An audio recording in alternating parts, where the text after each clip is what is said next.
today's video is to bring to your consciousness the fact that your environment might be responsible for your struggles with the new habits or new behavior you want to adopt. Before I moved into this house, I was living with my mom and later on living with my cousins. And I'm very passionate about self-improvement. I want to every day do the things I should do to move myself closer to the life I desire. That could mean taking courses I should take to improve my skills. That could mean practicing the things I'm learning from the course. It could mean different things. But for some reasons, I don't do these things every day. Some days I just lie in bed and press my phone throughout. And some days I just binge watch YouTube videos on how to be productive instead of being productive all day. And I used to think maybe when I move to my new place, I will be more productive. Then my mind would tell me, just shut up, you have enough time, you are just not disciplined enough. Then when I moved into this house, things actually changed. My productivity is not yet 100%, but my productivity gain is better than what it used to be. And I was asking myself, what changed? What changed? Because it's been really impressive. And coupled with the fact that I'm reading this book right now, Atomic Habits by James Clear, and it said something about your environment, how your environment can shape your behavior. Let me read something out for you. Environment is the invisible hand that shapes human behavior. In 1936, psychologist Kurt Lewin wrote a simple equation that makes a powerful statement.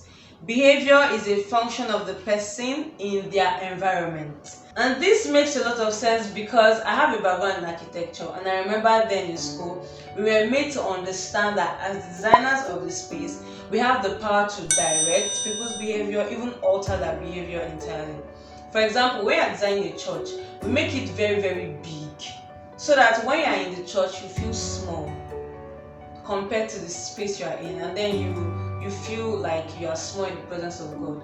When we are designing a hospital, we try to put a lot of greeneries and art to make it lively for people who are sick.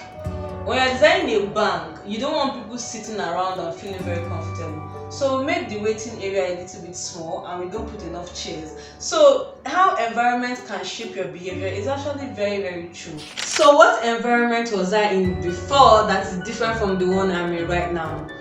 In my mother's house is an enjoyment house, and all my siblings are still in school. I'm the only one who is that serious about my life because they are still in school. So they're always watching TV, just no pressure.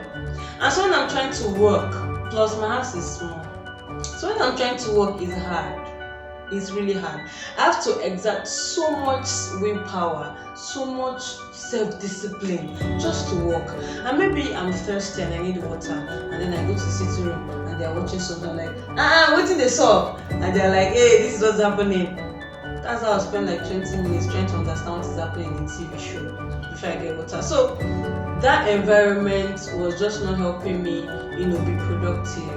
It was requiring me to exert so much willpower, and that does not last. It's exhausting sometimes. So like I said earlier, the purpose of this video is to bring to your consciousness the fact that your environment might be responsible for your struggles with adopting your new behavior or your new habit.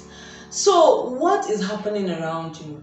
Pay attention to that thing that is making you not do the things you want to do. Does it have anything to do with your environment? There are other factors though, but your environment is very, very important. So don't think, I'm not disciplined enough, I need to be more disciplined, or I need to be more motivated. It could be your environment. And this book has a lot of things in store in it. When I read more and finish the book, I'm going to share more on this topic and this idea. I'm not suggesting that you have to change your environment entirely. It doesn't necessarily mean you have to do that, especially if you cannot do that. It could be changing something small. After all, there are some people who are living by themselves and are still unproductive.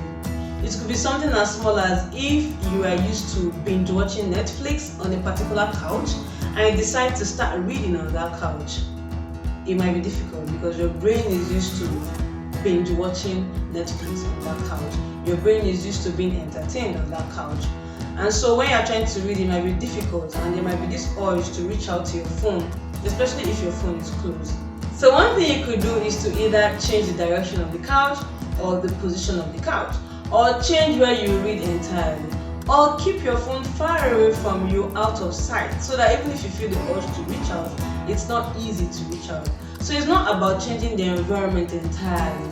It could be just changing small things that happen in the environment, changing what you are used to doing in a particular environment. So it's all about being aware. There's a difference between being aware and being unaware. When you are aware of a problem, you are more likely to find a solution. So now that I have brought to your consciousness the importance of your environment in your productivity, you could find a solution. You could just figure things out and, make your productivity game lit. Like I said, in future videos, I'm going to share what I'm learning from the book, the concept of this environment and stuff. You don't want to miss that. So please don't forget to subscribe to this channel and turn on the notification bell so that you'll be notified whenever I upload that video. If you're new to this channel, my name is Onyinye Ojike. Welcome to my channel. I'm all about self-improvement and doing things every day that gets me closer to the life I desire. And in this channel, I share my experience, my success, my failure, and what I'm learning from the books I'm reading. If this sounds like something you're interested in, do well to gently hit the subscribe button, turn on the notification bell, and like this video. Thanks for watching. I love you. Bye.